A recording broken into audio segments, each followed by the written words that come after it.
आज हम लोग यहाँ क्यों आया है, किस लिए आया है बोलने से उस बात को बोलने के लिए हम लोग 2015 की ओर चलना पड़ेगा। 2015 में हम लोग का कैंडिडेट 508 यानी कि 508 कैंडिडेट था हम लोग का। हम लोग 2015 से ये कंपेंसेशन ग्राउंड जो लड़ रहा है। तो उसके बाद 2019 में फॉर्मर होम मिनिस्टर बामंग प्लेस जी और ये जो डीजीपी आर ओफोदिया सर था, वो दोनों ने हम लोग को ये 2019 में हम लोग का 508 कैंडिडेट से 325 कैंडिडेट को डायरेक्ट अपॉइंटमेंट कर दिया। उन लोग डायरेक्ट उन 325 आदमी को, कैंडिडेट को, 325 कैंडिडेट को कोई इंटरव्यू नहीं, कोई उसको ये नहीं किया, इंटरव्यू नहीं लिया। No physical test, no written test, no working interview, सीधा वो अपॉइंटमेंट कर दिया। बस मेजरमेंट करके उसको इंटरव्यू दे दिया, नौकरी में दे दिया। और उसमें हम लोग बच गया 183। फिर भी हम लोग दिल में दुखी तो था, उसमें नौकरी तो नहीं मिला है, दुखी था। तब भी एक उम्मीद का साथ, आशा का साथ हम लोग बैठा, क्योंकि 500 हम लोग को 8 आदमी से 325 हम लोग को माइनस हो गया 183, ये तो हम लोग यूँ ही मिल जाएगा, इस उम्मीद में था। फिर उसके बाद हम लोग का 2020 में तो कोविड होके हम लोग ऑफिस में आना जाना हम लोग का बंद हो गया। उसके बाद गम और ये हम लोग का डिपार्टमेंट जो हम लोग को कुछ भी ये नहीं दिया, उसका बारे में कुछ भी हम लोग को इन्फॉर्म नहीं किया। फिर उसके बाद हम लोग बैठ के बहुत देर रुकने का बाद फिर हम लोग 17 मार्च 2023 को हम लोग ये टेनिस कोर्ट में फिर हम लोग उन्हीं कंपेंसेशन ग्राउंड से लेके बात किया, हम लोग वहाँ में धरना देता। फिर उसमें बामंग प्लेस फॉर्मर होम मिनिस्टर बामंग प्लेस जी और उसके बाद उस समय का आर ओफोदिया सर ने, डीजीपी, वो दोनों हम लोग को फिर एश्योर किया कि आप लोग को होगा ये विद इन 1 मंथ का अंदर में हम लोग आप लोग को कुछ कर देगा बोला। तो ये जो बामंग प्लेस का एश्योर किया वाला ये कागज़ भी अभी तक है, आप लोग देख सकता है, यहाँ में है। बामंग प्लेस सर जी ने हम लोग को एश्योर किया था विद इन 1 मंथ का अंदर में। फिर उसके बाद हम लोग को एग्जैक्ट उसी का बाद मार्च 13 2023 को ये बामंग प्लेस ने किया। फिर उसके बाद हम लोग को अप्रैल में हम लोग का कंपेंसेशन ग्राउंड के लिए हम लोग को एक एडवर्टाइजमेंट निकला।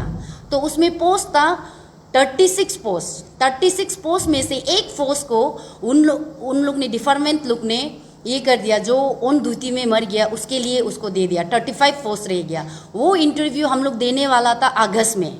फिर उसके बाद हम लोग को अगस्त में इंटरव्यू देने नहीं दिया, पोस्टपोन कर दिया।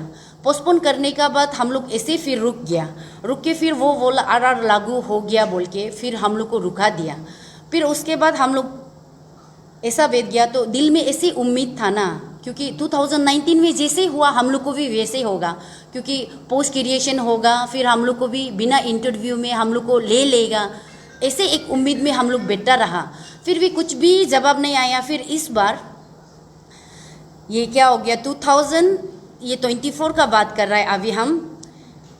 14 जून 2024 को हम लोग का एक एडवर्टाइजमेंट निकला, हम लोग का स्पेशल ये कंपेंसेशन ग्राउंड के लिए आप लोग को इंटरव्यू देना है बोल के हम लोग को अपना डिपार्टमेंट से एडवर्टाइजमेंट मिल गया। तो उसमें हम लोग देखा है तो हम लोग को 26 जून को फिजिकल इंटरव्यू देना है बोला है, उसमें PST PT लागू होके।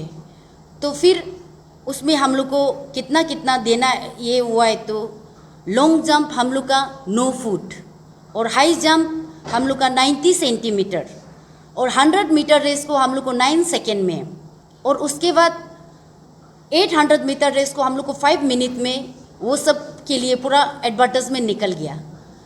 फिर हम लोग क्या करेगा क्या नहीं करेगा सोच के हम लोग का पास कुछ उपाय नहीं था। फिर भी हम लोग एक ऑप्शन निकाला। फिर हम लोग जो ये 21 जून को 2024 को हम लोग डिपार्टमेंट को कोर्ट में केस दिया, क्योंकि PST PT नहीं होना है, रिटेन नहीं होना है। जैसे 2019 में हम लोग का 325 कैंडिडेट को जैसे उन लोग सिलेक्शन करके ले गया, वैसे हम लोग को भी लेना है बोल के हम लोग कोर्ट में केस दिया उन लोग को, डिपार्टमेंट को।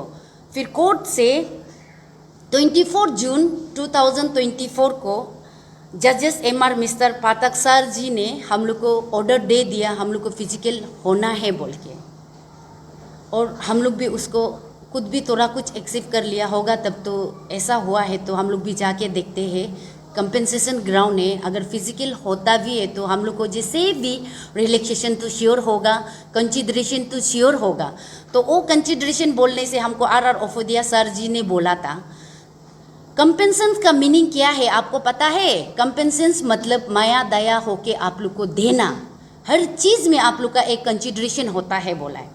तो उसको हमने याद किया, तो शायद क्या पता सर ने हम लोग को बोला था कंसिडरेशन है, तो इसमें भी हम लोग को जरूर कंसिडरेशन होगा बोल के फिर सर का जो ये जो मिस्टर एम आर पाठक सर जी, जजेस एम.आर. पाठक सर जी का जो उन्होंने हम लोग को ऑर्डर दिया वाला को हम लोग फॉलो करके 26 जून को हम लोग पीटीसी गया फिजिकल इंटरव्यू देने के लिए। वहाँ पहुँच गया। वहाँ पहुँचने का बाद पता चला कुछ लोग को एजुकेशन क्वालिफिकेशन में डिस्क्वालीफाई कर दिया, और कुछ लोग को हाइट में डिस्क्वालीफाई कर दिया, और कुछ लोग को जहाँ में वो लॉन्ग जंप हाई जंप में सब डिस्क्वालीफाई हो गया। तो हम लोग पहले तो एक उम्मीद होके जीता था ना, इतना साल रुका रुका फिर भी उस उम्मीद में जीता था, एक ना एक दिन हम लोग भी अपना पति का बदली में नौकरी मिल के अपना बच्चा लोग को पाल पोस के बड़ा करेगा बोल के उस उम्मीद में हम लोग जी के आ रहा था। तो आज हम लोग को ऐसा कर दिया, तो हम लोग अभी क्या करेगा, कहाँ जाएगा, कैसा करेगा? इतना दुख हम लोग जो वही पीटीसी से रो रो के आ गया, रोने का बाद हम लोग क्या करेगा? अभी उम्मीद टूट चुका है, अभी तो नौकरी कभी मिलेगा ही नहीं, हम तो कभी लॉन्ग जंप 9 फीट को जंप नहीं मार पाएगा, वो जानता है। तो इसलिए इतना दुखी होके आ गया। फिर उसके बाद हम लोग का जजेस मिस्टर आर फातक सर जी ने हम लोग को जो पीएचडी फीती होना है बोल के ऑर्डर दिया है, उसको भी सर को हम एक बात पूछना चाहता है, सर आप तो दुनिया से सबसे आप बड़ा है, सच बोले तो आपसे बढ़कर पढ़ने वाला तो हम लोग का कंपेंसेशन में नहीं है। आप इतना पढ़ा लिखा इतना जानकारी आदमी होके एक जज होके आपने कभी नहीं सोचा कंपेंसेशन ग्राउंड में कौन लोग आता है? एक बीवी तो आता है ना, एक बुरी औरत तो आता है। एक बुरी औरत को आपने ऐसा क्यों सजा दिया है? हम लोग को इतना क्यों, हम लोग को इतना तकलीफ उठाने दे रहा है? तो उसके बाद हम लोग वहाँ से डिस्क्वालीफाई होने का बाद फिर दिल तो वो दुखी हुआ, दुखी होने का बाद फिर मरना चाहा, फिर बच्चा का शकल देख के नहीं मर पाया। उसका पापा तो उसको ऑलरेडी छोड़ के चला गया, फिर हम लोग चला जाने से बच्चा को कौन देखेगा? वही सोच के दिल में ज़बरदस्ती फिर भी ताकत तो लगाया ना।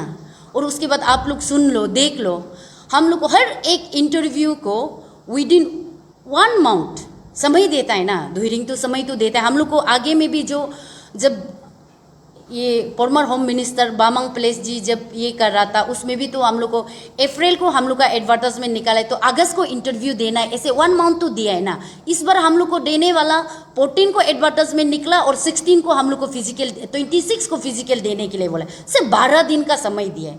उसके बाद बस 3 दिन का बाद हम लोग को रिटेन लिखना है 30 को।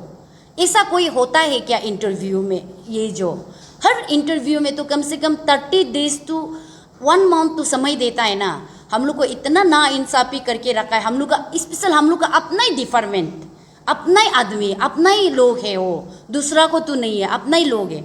फिर हम लोग इतना दुखी होने का बाद 4 जुलाई 2024 को हम लोग हमारे ऑनरेबल होम मिनिस्टर मामा नातुंग के पास गया। हम लोग जाके हम लोग उससे हाथ पैर जोड़ा, रोहा उसका सामने में, प्लीज़ हम लोग को कुछ उपाय कर दो।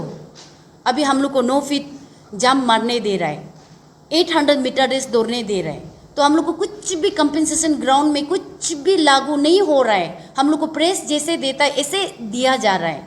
तो अगर हम 9 फुट को जंप मार सकता, 800 मीटर रेस को दौड़ सकता, हम कंपेंसेशन में क्यों आएगा? हम प्रेस में देगा, प्रेस में दे के हम ऐसा ही बन के बैठेगा, हम क्यों कंपेंसेशन में घुसेगा? हम उपाय नहीं है, तकलीफ होके तो इसलिए तो पति जो कमा के खिलाया था वो गुजर गया, उसका जगह में अपना हक को मांगने के लिए ऑफिस में जाता है ना। तो उसके बाद हम लोग मामा नातुंग को ये सब बारे में बताया। फिर मामा नातुंग सर ने हम लोग को अच्छा रेस्पॉन्स किया, और उसके बाद हम लोग को बोला आप लोग चिंता मत करो, जैसे भी करके आप लोग का इस बात को वो रख देगा, वो कोशिश करेगा बोला है। तो उसके बाद ऐसे होने का बाद मामा नातुंग का बात सुन के हम लोग का दिल में थोड़ा सा उम्मीद जग गया, क्योंकि ज़रूर मामा नातुंग एक अच्छा आदमी है, वो एक बड़ा पॉलिटिशियन, अच्छा आदमी, इतना पब्लिक को वो एक अच्छा आदमी होके उसको तो पब्लिक लोग पसंद करके बार बार जीता रहे, दैट मीन्स एक अच्छा आदमी होता होगा। हम लोग का दिल में एक ऐसी उम्मीद जाग के मामा नातों का बात सुन के एटलीस्ट दिल तो थोड़ा शांति हो के हम लोग अपना घर चला गया। फिर उसके बाद उस दिन जुलाई 22 को हम कुछ मीडिया में मामा नातों ने ये बात बोला, जो एक कोई मीडिया पूछा था उसको, आप कंपेंसेशन ग्राउंड को आप लोग का गवर्नमेंट जो एश्योर देते जा रहा है, एश्योर देते जा रहा है, अभी तक क्या है पूछा है। फिर मामा नातुंग सर जी ने उसको ऐसा बोला, फिजिकल तो हो गया, अभी बस उसको रिटेन देना है। तो सुन के इतना दुख लग गया, जो हम लोग रो के उसका ऑफिस में आके बात किया था, वो बात तो मीनिंग नहीं है ना। तो जो आप वो हम लोग को बोला था आप चिंता मत करो, हम लोग देख देगा, वो बात का मीनिंग नहीं हो गया ना। जो हम लोग मामा नातुंग सर जी, आप तो याद होता होगा, आपका ऑफिस में आके हम रोहा था, आप तो याद होता होगा। एक औरत होके आपका सामने में रुआ है, तो बहुत ज़्यादा मजबूर होके रुआ है, बहुत तकलीफ होके रुआ है, आपसे एक उम्मीद आशा लेके आपका पास आया था, फिर आप ऐसे बोला है तो दिल बहुत दुख है। इसलिए आज हम लोग ये मीडिया में आना पड़ गया, ताकि आप लोग का जरिए से हम लोग का बात जो वो सीएम तक पहुंच सके। सीएम तक पहुंचना है बोल के हमने कैसा सोचा, तो उसके बाद हम लोग जो फिर 8 जुलाई 2024 को हम अपना डीजीपी सर को मिलने के लिए पीएचक्यू गया। पीएचक्यू जाके डीजीपी सेल में घुस के फिर हम उसको बोला, हम लोग ने बोला हम लोग को अपॉइंटमेंट दे दीजिए, हम लोग कंपेंसेशन ग्राउंड का है, हम लोग अपना ग्रीवेंसेस को अपना डीजीपी को रखना चाहता है, हम लोग का साथ बहुत ज़्यादा नाइंसाफ़ी हुआ है, तोरा भी हम लोग को कंपेंसेशन ग्राउंड का सिस्टमेटिक में नहीं किया है बोलने के लिए डीजीपी का पास गया। फिर उसका बाद वो डीजीपी सेल का आदमी लोग हम लोग को अपॉइंटमेंट देने के लिए मना कर दिया। फिर हमने कहा आप क्यों ऐसा बोल रहे सर, हम लोग का पुलिस डिपार्टमेंट का सबसे हेड तो वो डीजीपी है ना, उससे बढ़कर और कौन है, कोई भी नहीं है, वही हम लोग का सब है। भला उसका खून का रिश्ता नहीं है, हम लोग दिल का रिश्ता नहीं है, बस वही एक डिपार्टमेंट का रिश्ता से, वो वर्दी का रिश्ता से, वो तो हम लोग का बाप हो गया ना। वो जिस वर्दी को पहन के अभी वो बेच रहा है, उसी वर्दी को तो मेरा पति पहन के उसका साथ ड्यूटी किया ना, उसी का मुताबिक तो वो तो मेरा अपना परिवार है। तो इसलिए हम उसको एक उम्मीद का साथ में उसका पास आया। फिर उन लोग ने हमको अपॉइंटमेंट नहीं देगा बोल के मना कर दिया। फिर भी हम ज़बरदस्ती रिक्वेस्ट किया, प्लीज़ बोल के रिक्वेस्ट किया है। तो फिर लास्ट में एक राजेंद्र प्रसाद मीना AIGP वो तो सीधा आके हमको बोल दिया, ये क्या करने यहाँ में आया है, उसको फेंको बोल दिया। इतना दुख लगा है उसका फेंको वर्ड से, हमने इतना दुख हुआ कि हम इतना रो दिया। आज हमको सबसे ज़्यादा उन लोग का जरूरत है, वो मेरा डिपार्टमेंट है, वो ही हम लोग का सब कुछ है। वो हमको फेंको बोल रहे तो हम लोग को कौन संभालेगा, कौन देखेगा। इसलिए अभी हम स्पेशली मेरा ये PHQ का डिपार्टमेंट, हम लोग का डिपार्टमेंट को आप लोग का सबसे ज़्यादा ज़रूरत में हम लोग को लात मार रहा है कि आप लोग जिंदगी भर आप लोग को ये दुनिया में ऐसे बांध के रखते रहेगा, कभी ना कभी आप लोग भी मरना है, आपका बीवी बच्चा भी हम लोग का पीछे पीछे आएगा, वो श्योर आएगा। आप लोग सबसे ज़्यादा हम लोग के लिए आप लोग सोच देना है। क्या हम लोग का पति, क्या आप लोग का दोस्त नहीं था क्या कभी साथ में आप लोग ड्यूटी नहीं किया था क्या? आज हम लोग का पति नहीं है, आप लोग इतना आराम से हम लोग को फेंक दो बोलता है, इतना दुखी से। इसलिए अभी हम लोग क्या करेगा, कहाँ जाएगा? तो फिर लास्ट में उसका साइड से एक साइड हमको OCC कैमरा में दिखाई दिया था होगा मेरा रोने वाला को। फिर वो बुला के हमको उसी का दौरान से हमको DGP तक अपॉइंटमेंट ले दिया। फिर हम DGP साहब का पास चला गया, जाके फिर हम उसको अपना ग्रीवेंसेस बताया, सर अभी हम लोग क्या करेगा, कुछ भी उपाय नहीं है, हम लोग इतना तकलीफ है, अभी हम लोग को 9 फीट को हम लोग को जंप मारने दे रहे हैं, ये कहाँ का हम लोग को इंसाफ हो रहा है। तो सर आप लोग तो जवान में तो जंप मार के आप भी तो क्वालिफाई हुआ होगा, अभी तो वो DGP सर को भी तो 9 फुट जंप मारो बोलने से वो भी तो नहीं मार सकेगा ना, वो तो श्योर है ना। तो वही बात करके मैंने उसको इतना अपना दुख दर्द को बताया, अपना हम लोग का कंपेंसेशन ग्राउंड में कितना लोग दुख होता है वो सब बताया। फिर हम लोग का DGP सर ने ऐसा बोला, उसका हाथ में कुछ भी नहीं है बोला है, उसका हाथ में कुछ भी नहीं है, जो भी है गवर्नमेंट का हाथ में है, वो एक गवर्नमेंट का सर्वेन है बोला है। तो सर्वेन है बोला है तो गवर्नमेंट कौन? तो गवर्नमेंट जाता है पेमा खांडू गवर्नमेंट ना। हम लोग जब भी इलेक्शन में आता है तो पेमा खांडू गवर्नमेंट जिंदाबाद बोल के बोलता है। तो वैसा ही तो हम लोग पेमा खांडू का पास भी अपॉइंटमेंट लेने के लिए बहुत कोशिश किया, फिर अपॉइंटमेंट नहीं दिया। तो शायद पेमा खांडू सर जी को हम लोग किस तकलीफ में बैठ रहा है शायद उसको पता नहीं चल रहा होगा। आज हम इधर आया है, इसका कारण आया है ताकि आप लोग का दौरान मेरा आवाज़ पेमा खांडू सर जी तक पहुंच सके ना। हम शायद उम्र में अगर पेमा खांडू हम लोग सेम होने से भी अरुणाचल का एक नारी होने का नाते, उस अरुणाचल में गिनने का नाते हम भी तो उसका एक बेटी है, हम भी तो उसका एक हिस्सा है। हम लोग इतना लोग तकलीफ हो रहा है, कितना तकलीफ हो रहा है हम लोग। और आप लोग सब जानता होगा 2007 से जितना लोग गवर्नमेंट सर्विस में है, इन गवर्नमेंट सर्विस में इनका किसी का पेंशन नहीं है, बस एनपीएस होता है।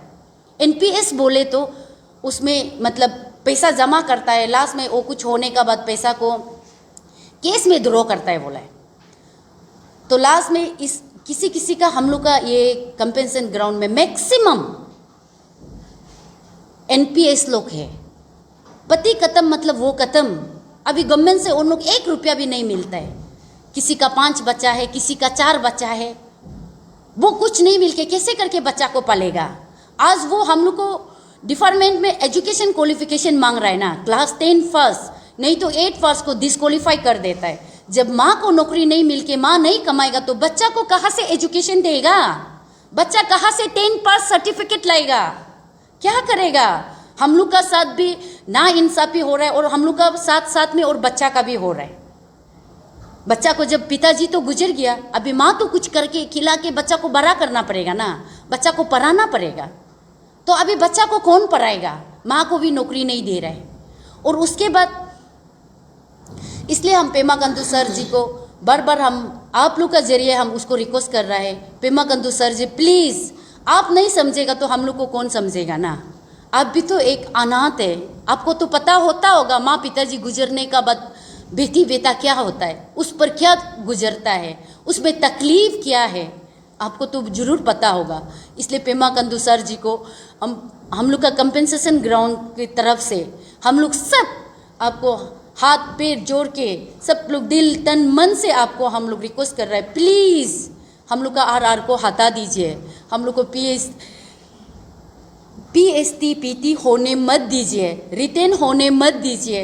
हम लोग का पोस्ट को प्लीज़ हम लोग को क्रिएशन करके और हम लोग को रिक्वायरमेंट करके हम लोग को पोस्ट क्रिएशन करके हम लोग को नौकरी दे दीजिए, हम लोग का हक को दे दीजिए। इतना और हम लोग को मत तरपाओ, जो हम लोग को भगवान ने सजा दिया और आप मत दो और तकलीफ मत दो। हम लोग बहुत तकलीफ में हैं।